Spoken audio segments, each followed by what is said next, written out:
नमस्कार दोस्तों साथियों। आज का प्रसंग है कुर्बानी के संबंध में। कुर्बानी का मतलब होता है हलाल। हलाल का मतलब होता है जायज, और हलाल का मतलब होता है हत्या।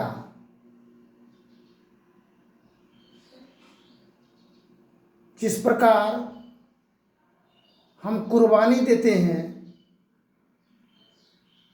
जब तक उसको हम चढ़ाएंगे नहीं, हलाल नहीं करेंगे, तो कुर्बानी खुदा रब को कबूल नहीं होगा। और कुर्बानी जायज है। और काली माई को पाठा चढ़ाते हैं। काली माई को वो चढ़ावा जायज है। जहाँ बद्ध हुआ वो जायज है। आज माता पिता बाल बच्चों के लिए अपने जीवन को कुर्बान कर देते हैं, कुर्बानी दे देते हैं। और बाल बच्चा उसको क्या करता है? हलाल। वचन के माध्यम से, शब्द के माध्यम से उनके जीवन का अरमान को कुचलते हैं, तिरस्कार करते हैं, अत्याचार करते हैं। बेटी बचाओ और बेटी पढ़ाओ। बेटी बचेगा कैसे? बेटी पढ़ेगा कैसे?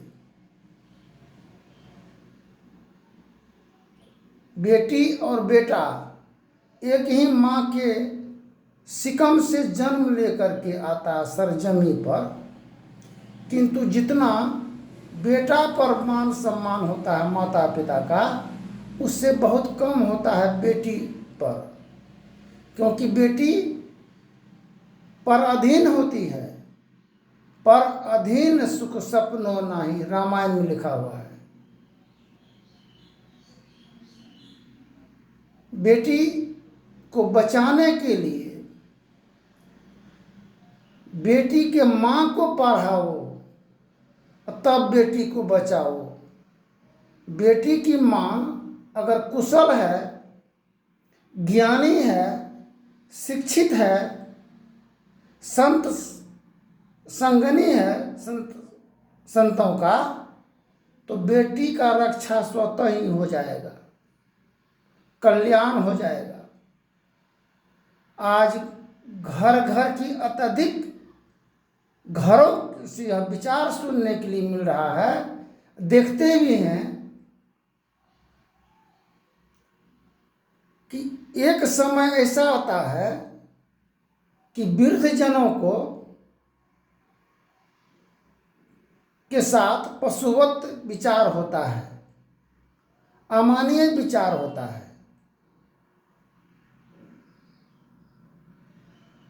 अमानवीय विचार के कारण घर के वृद्ध जन अपने जीवन का कुर्बानी दिए हैं और उसका हलाल हो रहा है, जीवद हो रहा है, मानहनन हो रहा है। इसीलिए बेटी को, माँ को पढ़ाओ और बेटी की जान को बचाओ। घर नहर की बिगड़ैल औरत, जो माँ बिगड़ैल है, उसका बेटी ससुराल में जाकर के किस कदर दंगा और उत्पात करती है, जो कि ससुर, सास, देवर, ननद, गोतनी पर अनैतिक प्रहार के उपरांत घर को जहन्नम बना देती है। वो आए थे सरजमी पर जन्नत बनाने के लिए, किंतु घर जहन्नम बन गया। करीब 75% स्त्री और पुरुषों के जीवन में निखार और सौंदर्य देखने की नहीं मिल रहा है।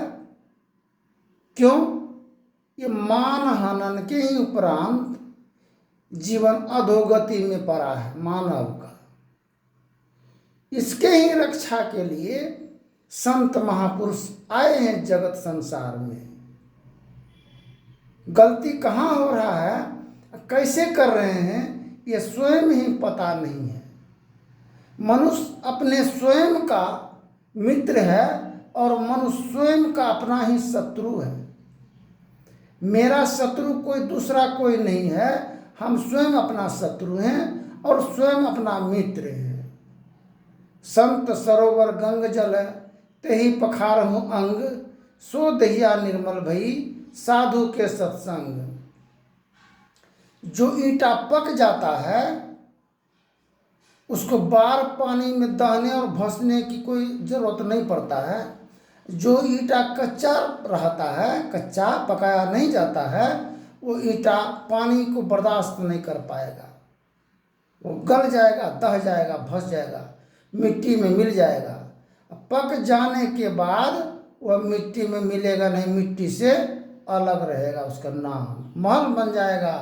पका हुआ ईंटा का, कच्चा ईंटा का महल कदापि नहीं बन सकता है।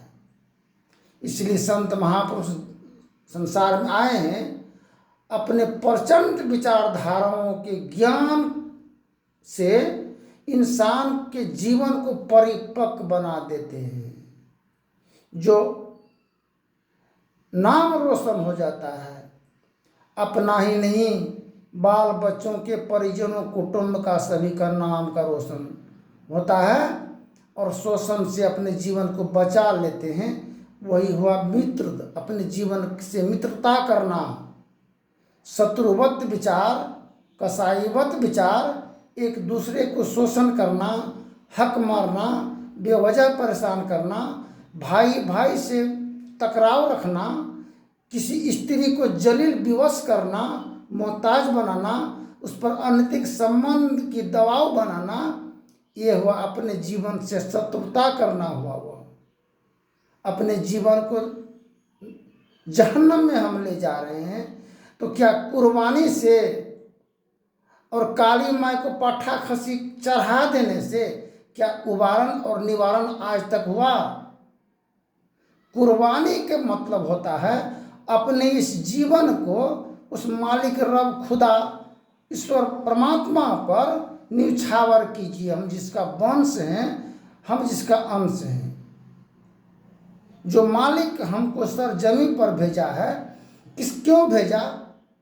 कि जाओ भाई बहन मिल करके एक दूसरे की आदर और कदर करना, मान और सम्मान करना।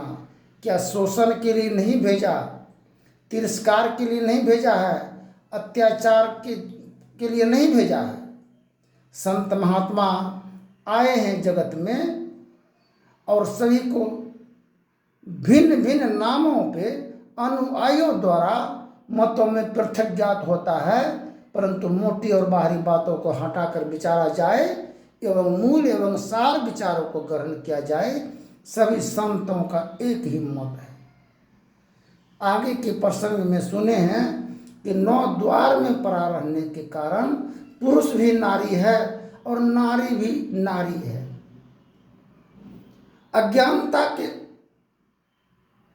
ही कारण यह मन अवचेतना के अंतर्गत में विचार दबा होने के कारण जो उभर करके अपने वाक्यों को व्यक्त नहीं करते हैं, जिसके कारण मन टूटता है और परेशानी में पड़े हैं। इस अवचेतना को हटाने के लिए आत्मज्ञान के ही माध्यम से अवचेतन का परत जो ज्ञान को ढका हुआ है, उस हट जाने से स्वयं इंसान अपने जीवन की रक्षा स्वयं करने लग जाएंगे। जब 9 द्वार में पड़ा मन और ध्यान साधन के द्वारा अगर 10वें द्वार ब्रह्मंडल में, ब्रह्मलोक में प्रवेश कर जाएंगे तो स्त्री भी पुरुष हो जाएगा और पुरुष भी पुरुष बन जाएगा। इसलिए कहते मर्यादा पुरुषोत्तम श्री राम। राम नाम का लूट है, लूट सके सो लूट, अंतकाल पछताएंगे जब तन जई है छूट। आज बागेश्वर धाम बालाजी महाराज के द्वारा जो विचारधारा को व्यक्त किया जा रहा है, उस राम को नाम लेने के लिए कह रहा है। वो कौन राम को नाम लेने के लिए कह रहा है?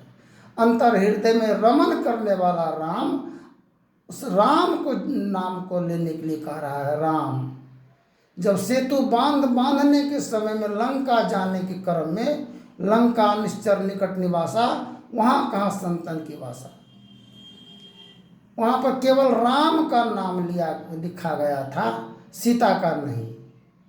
आज हम लोग राम का नाम, पहले सीता और तब राम और सीता, इसी अंतर भेद को जब जान लेंगे हम, तो किसी स्त्री पर अत्याचार नहीं करेंगे, कोई स्त्री पुरुष पर अत्याचार जुल्म नहीं ढाएंगे।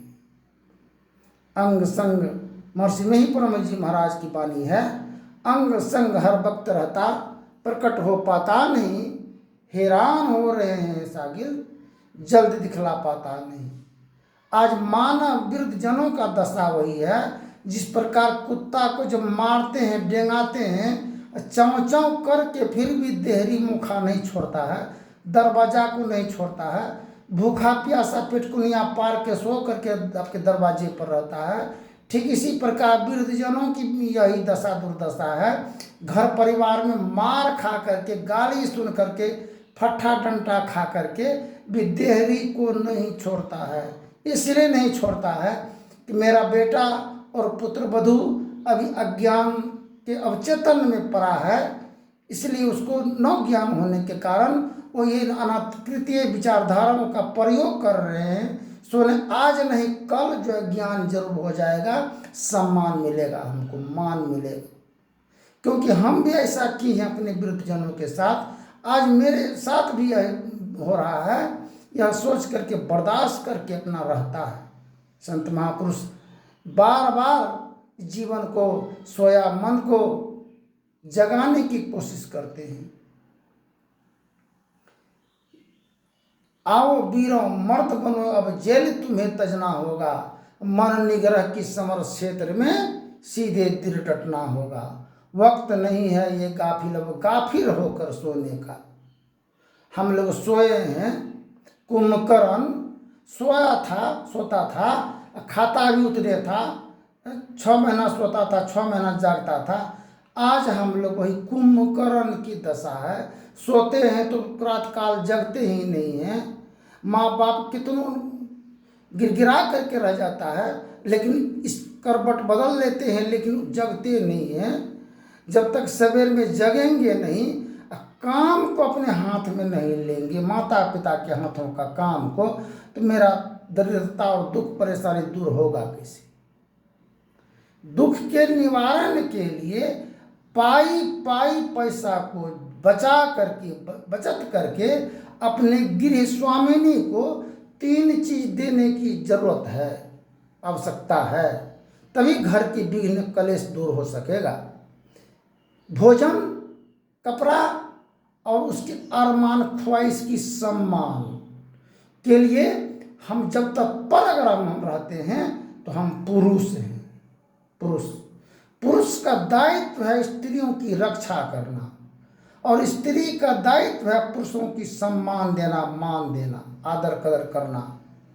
अगर वो माता कुटिल विचारधारणी माता है और उसका पुत्री जब ससुराल में जाती है, वह तहलका मचा करके, कहर बरसा करके जीवन का तबाही कहा बिताने की कार्य करती है वह, तो ये कैसे बचेगा बेटी? कैसे शिक्षा बेटी को पढ़ाओ, बेटी को बचाओ? बेटी को रक्षा करने की दायित्व उनकी माताओं को है। पूर्ण ज्ञान देने की जरूरत है। ससुराल में मान प्राप्त करने के लिए मिलना होगा, उसमें घुल जाना होगा। हम जब चावल बनाने के क्रम में हम 1-2 चावल को पहले देखते हैं, सिज जाता है तब पसाते हैं उसको। ठीक इसी प्रकार हम लोग इस धधकता हुआ अग्नि में खौल रहे हैं, सिझेंगे कैसे। ठीक इसी प्रकार एक व्यक्ति अगर किसी गांव में दुराचारी अत्याचारी है, तब बगल का पड़ोसी देखता है उसका बेटा ऐसा किया तो हम क्यों नहीं करेंगे, उसका पुत्र वधू ऐसा किया तो हम क्यों नहीं करेंगे, उसका बाप इस प्रकार किया है तो ऐसा क्यों नहीं करेंगे, माँ ऐसा की है तो हम क्यों नहीं करेंगे। इसलिए अवचेतन विचारधाराओं को, अज्ञानता को निवारण के लिए ध्यान साधन की जरूरत है। ध्यान करने से अज्ञान का नाश होता है, सतबुद्धि सतविचार का विकास होता है। अपने लिए नहीं, रहम कीजिए अपने बाल बच्चों के लिए, जिसको जन्म दिए हैं वो बाल बच्चा बेबस और पैसा पैसा के लिए मोहताज नहीं हो। ये पर्व में खर्चा किए, वो व्रत में खर्चा किए, एवं प्रकार से फिजूल खर्च करते रहे, ना स्त्री को कपड़ा दे सके, ना बीमार पड़ी तो इलाज नहीं करा सके, तो क्या जीवन जीना है। काहोई राई राई पाई पाई जोर के, काहोई राई राई पाई पाई जोर के, उड़ जाई सुगन माँ एक दिन, उड़ जाई सुगन माँ एक दिन, पिजरवा को छोड़ के, उड़ जाई सुगन माँ एक दिन, पिजरवा को छोड़ के। जो आत्मा है, आत्मा ये शरीर रूपी पिंजरा में जो बंद पड़ा है, आप एक दिन तो निकल ही जाएगा। तो क्या कर रहे हैं हम लोग, जिसमें अंतर हृदय में राम परमात्मा का वास है, रमन करने वाला राम है। क्या राम शराब पिया था, राम दारू मांस खाए थे, कृष्ण खाए थे। संत मता बिनु गति नहीं, सुनो सकल दे कान, जो चाहो उद्धार को, बनो संत संतान। में ही राज्य है, संत मता कर गाई, सबको दियो सुनाए के, अब ते रहो छुपाई। राजा दशरथ साधन ध्यान किए थे, तब उसके कुल के अंदर में मर्यादा पुरुषोत्तम राम लक्ष्मण भरत शत्रुघ्न का जन्म हुआ था। आज हम लोग राक्षसीय प्रवृत्ति के द्वारा हम लोग पुत्र को जन्म देते हैं, और पुत्र कुपात्र राक्षस बनता है, और वो अपना हमको दुख देता है, अपने दुख पाता है, साथ ही साथ परिजनों को कष्ट में धकेलने की कार्य करता है। इसलिए आप सभी माताओं बहनों वृद्धजनों सभी से नम्र निवेदन है, वशीकरण एक मंत्र है, तजिए वचन कठोर, या कठोर वचन किसी को कहना, किसी को घात पहुंचाना, ये सबसे बड़ा पाप है। अपने जीवन को अपने जुल्म और पाप से बचाने के नाम सनातन धर्म और मानव विचार है, मानवता लाने की जीवन है। सबसे बड़ा रिश्ता तो है वफादारी का। हमको इंसानियत की मार्ग पर चलने की जरूरत है। हैवानियत की मार्ग पर जो चल रहे हैं, आखिर कमी हम में कहाँ हो रहा है। क्या आहार भोजन ग्रहण करते हैं जो मेरे जीवन से उभर करके सामने आ रहा है। हैवानियत कसाईवत विचार आता है। हत्यारा को धर्मी कहेंगे तो हम कसाई किसे कहेंगे। मांस मछली खाने से मनुष्य दयाहीन तथा कठोर आत्मा होता है। धन्यवाद। जय हिंद, जय भारत।